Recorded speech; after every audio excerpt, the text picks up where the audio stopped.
തിരിച്ചറിയാം, തിരുത്താം, മടങ്ങിവരാം ഇന്നു തന്നെ. പ്രിയ ദൈവജനമേ, 100 ദിവസത്തെ ബൈബിൾ ധ്യാനം കത്തോലിക്ക സഭയുടെ അംഗീകൃതമായ 73 പുസ്തകങ്ങളെയും പൂർണ്ണമായി ഉൾക്കൊള്ളുന്നതാണ്. വിശുദ്ധ അഗസ്തീനോസിന്റെ സിറ്റി ഓഫ് ഗാഡ് എന്ന ഗ്രന്ഥത്തിലെ കാലാനുക്രമമായ വീക്ഷണം പിന്തുടർന്ന് സൃഷ്ടി മുതൽ പിതാക്കന്മാർ, പ്രവാസം, പ്രവാചകന്മാർ എന്നിവയിലൂടെ കടന്ന് ഈശോ മിശിഹായിലെ പൂർത്തീകരണവും ആദിമസഭയുടെ ചരിത്രവും നാം ഇതിലൂടെ ധ്യാനിക്കുന്നു. തിങ്കൾ മുതൽ വെള്ളി വരെയുള്ള പ്രവൃത്തി ദിവസങ്ങളിൽ മാത്രമായിരിക്കും ഈ പോഡ്കാസ്റ്റ് ലഭ്യമാകുക. ഓരോ ദിവസത്തെയും വചന പ്രഘോഷണം ശ്രവിച്ചതിന് ശേഷം അതിന് ആധാരമായ ബൈബിൾ ഭാഗങ്ങൾ വ്യക്തിപരമായി വായിക്കണമെന്ന് ഞാൻ നിങ്ങളെ ഓരോരുത്തരെയും സ്നേഹപൂർവ്വം ഓർമ്മിപ്പിക്കുന്നു. ആഴ്ചയുടെ മധ്യത്തിലോ വാരാന്ത്യത്തിലോ നല്ലൊരു കുംഭസാരവും നടത്തി ഹൃദയങ്ങളെ ഒരുക്കുവാനും വിശുദ്ധ കുർബാനയിലൂടെ ശരീരത്തിലും മനസ്സിലും ആത്മാവിലും വിശുദ്ധിയോടെ മിശിഹായെ സ്വീകരിക്കുവാനും നമുക്ക് പരിശ്രമിക്കാം. വചനത്തോടൊപ്പം സഞ്ചരിക്കുവാൻ ദൈവം നമ്മെ ഓരോരുത്തരെയും അനുഗ്രഹിക്കട്ടെ. കാരുണ്യവാനായ ദൈവമേ, അങ്ങയുടെ വചനം ഞങ്ങളുടെ പാതകൾക്ക് വെളിച്ചവും പാദങ്ങൾക്ക് ദീപവുമാകട്ടെ. പരിശുദ്ധാത്മാവെ, വചനത്തിലൂടെ അവിടുന്ന് നൽകുന്ന മുന്നറിയിപ്പുകൾ സ്വീകരിക്കാൻ ഞങ്ങളെ ഒരുക്കണമേ. ഞങ്ങളുടെ ബലഹീനതകളിൽ അങ്ങയുടെ സ്നേഹം ഞങ്ങൾക്ക് ശക്തി പകരട്ടെ. സകലത്തിലും അങ്ങയുടെ മഹത്വം മാത്രം ദർശിക്കാൻ ഞങ്ങൾക്ക് കൃപ നൽകണമേ. ആമേൻ. പുറപ്പാട് 1 മുതൽ 3 വരെയുള്ള ഭാഗം. ഈജിപ്തിലെ അടിമത്തത്തിന്റെ കൈപ്പേറിയ നാളുകളിൽ തങ്ങളെ വിടുവിക്കാൻ ഒരു രക്ഷകനെ തേടുന്ന ഇസ്രായേൽ ജനതയുടെ തീവ്രമായ ദൈവദാഹം നാം പുറപ്പാട് 1 മുതൽ 3 വരെയുള്ള അധ്യായങ്ങളിൽ കാണുന്നു. പീഡനങ്ങളുടെ നടുവിൽ അവർ അർപ്പിച്ച നിലവിളി വെറും ഒരു വിലാപമായിരുന്നില്ല. പ്രത്യുത സൃഷ്ടാവുമായുള്ള പുനർസമാഗമത്തിനായുള്ള ആത്മാവിന്റെ ആഴമായ ദാഹമായിരുന്നു. കത്തുന്ന മുൾപടർപ്പിലൂടെ ദൈവം മോശയ്ക്ക് തന്നെ വെളിപ്പെടുത്തുമ്പോൾ മനുഷ്യന്റെ ശൂന്യതയിലേക്ക് ഇറങ്ങി വരുന്ന കരുണാമയനായ ദൈവത്തെയാണ് നാം ദർശിക്കുന്നത്. ലൗകികമായ ആശ്വാസങ്ങൾ നൽകാത്ത സമാധാനം ഞാൻ ആകുന്നു എന്നവൻ എന്ന് സ്വയം പരിചയപ്പെടുത്തുന്ന ദൈവത്തിന്റെ സാമീപ്യം അവർക്ക് വാഗ്ദാനം ചെയ്യുന്നു. അടിമത്തത്തിന്റെ ചങ്ങലകൾ തകർക്കാൻ ദൈവം മോശയെ വിളിക്കുന്നത് ഓരോ വിശ്വാസിയുടെയും ആത്മീയ വിടുതലിന്റെ പ്രാരംഭമായി സഭയുടെ പിതാക്കന്മാർ വ്യാഖ്യാനിക്കുന്നു. കത്തുന്ന മുൾപടർപ്പിനെ കന്യകാമറിയത്തിന്റെ പ്രതീകമായും പിതാക്കന്മാർ കണ്ടു. അത് ദൈവ സാന്നിധ്യം വഹിച്ചിട്ടും ദഹിച്ചു പോകാത്ത വിശുദ്ധിയെ സൂചിപ്പിക്കുന്നു. ഈ വചനങ്ങൾ നമ്മെ ഓർമ്മിപ്പിക്കുന്നത് നമ്മുടെ ആന്തരിക ശൂന്യതയെ നികത്താൻ ദൈവത്തിന്റെ പരിശുദ്ധ നാമത്തിന് മാത്രമേ സാധിക്കൂ എന്നാണ്. പുറപ്പാട് 4 മുതൽ 6 വരെയുള്ള അധ്യായ ഭാഗങ്ങൾ. ദൈവഹിതം നിറവേറ്റാനുള്ള മോശയുടെ വിമുഖതയും അവിടുത്തെ ശക്തിയിലുള്ള ശരണപ്പെടലും ഒരു വിശ്വാസിയുടെ ആത്മീയ പോരാട്ടത്തെയാണ് നമുക്ക് വെളിപ്പെടുത്തി തരുന്നത്. ഫറവോയുടെ ഹൃദയം കഠിനമാക്കുന്നതിനെക്കുറിച്ച് പിതാക്കന്മാർ പഠിപ്പിക്കുന്നത് ദൈവകൃപ നിരസിക്കുന്ന മനുഷ്യന്റെ സ്വാഭാവിക പരിണത ഫലമായാണ് അത് എന്ന്. ലൗകിക ശക്തികൾക്ക് മുന്നിൽ പകച്ചു നിൽക്കുന്ന മനുഷ്യന് ദൈവത്തിന്റെ വാഗ്ദാനങ്ങൾ മാത്രമാണ് പ്രത്യാശയുടെ ഏക ഉറവിടമായി നിലകൊള്ളുന്നത്. അവിടുന്ന് തന്റെ ഉടമ്പടി പുതുക്കുമ്പോൾ നമ്മെ വീണ്ടെടുക്കും എന്ന നിത്യമായ ഉറപ്പാണ് ആത്മാവിന് ലഭിക്കുന്ന ഏറ്റവും വലിയ സമാധാനം. ലൗകികമായ തടസ്സങ്ങൾ ദൈവത്തിന്റെ രക്ഷാകര പദ്ധതിയെ തടയുകയല്ല, മറിച്ച് ദൈവമഹത്വം വെളിപ്പെടുത്താനുള്ള വേദിയാവുകയാണ് ചെയ്യുന്നത്. ദൈവത്തിന്റെ ശക്തമായ കരം നമ്മെ നയിക്കും എന്ന ബോധ്യം ഈ ലോകത്തിലെ എല്ലാ അസ്വസ്ഥതകൾക്കും അപ്പുറമുള്ള ശാന്തി പ്രദാനം ചെയ്യുന്നു. മനുഷ്യന്റെ ബലഹീനതയിൽ ദൈവത്തിന്റെ ബലം പൂർണ്ണമായി പ്രകടമാകുന്നു എന്ന സത്യം ഈ അധ്യായങ്ങൾ നമ്മെ ബോധ്യപ്പെടുത്തട്ടെ. പുറപ്പാട് 7 മുതൽ 9 വരെയുള്ള അധ്യായ ഭാഗങ്ങൾ. ഈജിപ്തിന്റെ മേൽ പതിക്കുന്ന ബാധകൾ ദൈവത്തിനു മുകളിലായി നാം പ്രതീക്ഷിച്ചിരിക്കുന്ന വിഗ്രഹങ്ങളെ തകർക്കാനുള്ള അവിടുത്തെ ആഹ്വാനമായ പിതാക്കന്മാർ വിശദീകരിക്കുന്നു. പ്രകൃതി ശക്തികളെയും ലൗകിക സുരക്ഷിതത്വങ്ങളെയും ആരാധിക്കുന്ന ലോകത്തിനു മുന്നിൽ യഥാർത്ഥ ഉടയവൻ ആരെന്ന സത്യം ഈ വചനഭാഗം ഉറക്കെ പ്രഖ്യാപിക്കുന്നു. നൈൽ നദി രക്തമായി മാറുന്നത് ലൗകികമായ സന്തോഷങ്ങൾ ദൈവമില്ലാതെ ആസ്വദിക്കുമ്പോൾ അവ കയ്പായി മാറുന്നു എന്നതിന്റെ സൂചനയാണ്. ലോകം നൽകുന്ന വ്യാജ സമാധാനം താൽക്കാലികമാണെന്നും ദൈവത്തിന്റെ ശിക്ഷണത്തിലൂടെ മാത്രമേ ആത്മാവ് ശുദ്ധീകരിക്കപ്പെടുകയുള്ളൂ എന്നും നാം ഗ്രഹിക്കുന്നു. തന്റെ ജനത്തെ മോചിപ്പിക്കാൻ ദൈവം നടത്തുന്ന ഇടപെടലുകൾ നമ്മുടെ ആന്തരിക പരിവർത്തനത്തിനായുള്ള ദൈവത്തിന്റെ കാത്തിരിപ്പിനെയാണ് വ്യക്തമാക്കുന്നത്.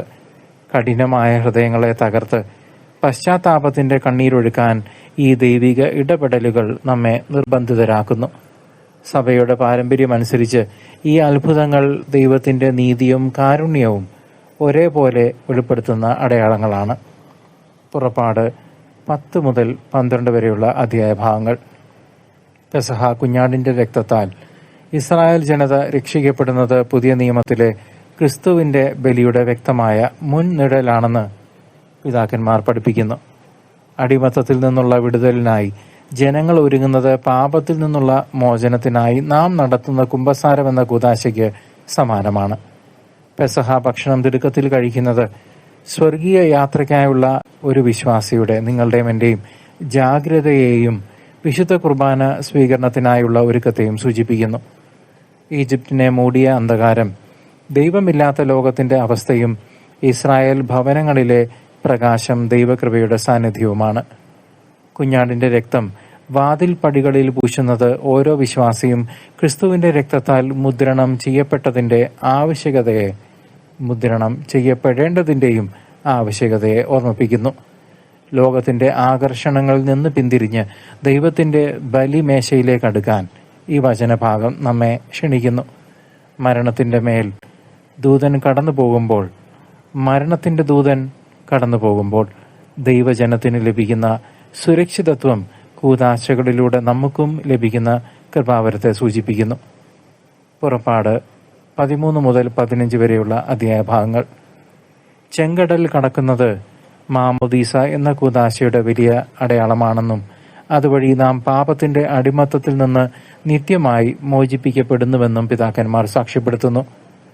പകൽ മേഘസ്തംഭമായും രാത്രി അഗ്നിസ്തംഭമായും ദൈവം കൂടെ നടക്കുന്നത് നമ്മുടെ തീർത്ഥാടന പാതയിൽ വചനം നൽകുന്ന വെളിച്ചത്തെയാണ് കാണിക്കുന്നത്.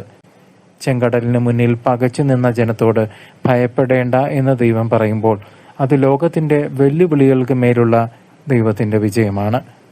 മറിയത്തിന്റെ ഗീതം ദൈവത്തിന്റെ അത്ഭുത പ്രവൃത്തികളോടുള്ള ആത്മാവിന്റെ കൃതജ്ഞതാ സ്തോത്രമായി സഭ എന്നും പാടിപ്പുകഴ്ത്തുന്നു.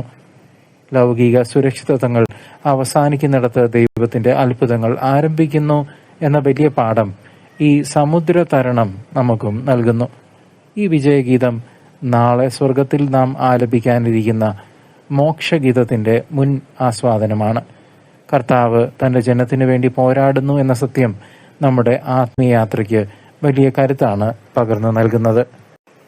പ്രിയ സഹോദരങ്ങളെ, മനുഷ്യഹൃദയത്തിന്റെ ആഴങ്ങളിൽ നൈസർഗികമായി നിലകൊള്ളുന്ന ദൈവദാഹം ഈ അധ്യായങ്ങളിൽ ഉടനീളം പ്രതിഫലിക്കുന്നുണ്ട്. ലൗകികമായ സുഖഭോഗങ്ങൾ നൽകുന്ന താൽക്കാലിക ആശ്വാസങ്ങൾ ആത്മാവിന്റെ ദാഹം തീർക്കാൻ പര്യാപ്തമല്ലെന്ന് ഈജിപ്തിലെ കഷ്ടതകൾ നമ്മെ പഠിപ്പിക്കുന്നു. ദൈവവചനത്തിലൂടെ മാത്രം ലഭിക്കുന്ന നിത്യമായ സമാധാനം ലോകം നൽകുന്ന വ്യാകുലതകൾക്ക് ഉത്തമ പരിഹാരമാണ്. നമ്മുടെ ഉള്ളിലെ ഈ ശൂന്യതയെ നികത്താൻ വചനത്തിന്റെ ജീവജലത്തിന് മാത്രമേ സാധിക്കൂ. ദൈവത്തിന്റെ വിരൽ എന്ന് വചനത്തിൽ പരാമർശിക്കുന്നത് പരിശുദ്ധാത്മാവിനെയാണെന്ന് സഭാപിതാക്കന്മാർ പഠിപ്പിക്കുന്നു. ഈജിപ്തിലെ മാന്ത്രികർക്ക് ചെയ്യാൻ കഴിയാത്തത് ദൈവം പ്രവർത്തിക്കുമ്പോൾ അത് പരിശുദ്ധാത്മാവിന്റെ അതിഭൗതിക ശക്തിയുടെ വെളിപ്പെടുത്തലാണ്.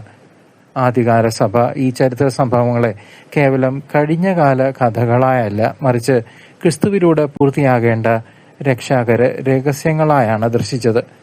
പിതാക്കന്മാരുടെ ചിന്തയനുസരിച്ച് മോശ നിയമത്തിന്റെ പ്രതീകവും ക്രിസ്തു കൃപയുടെ പൂർണ്ണതയുമാണ്. പുറപ്പാട് ഗ്രന്ഥത്തിലെ ശുദ്ധീകരണ കർമ്മങ്ങളും പെസഹ ഭക്ഷണവും നമ്മെ വിശുദ്ധ കുമ്പസാരത്തിലേക്കും വിശുദ്ധ കുർബാനയിലേക്കും നയിക്കുന്നു.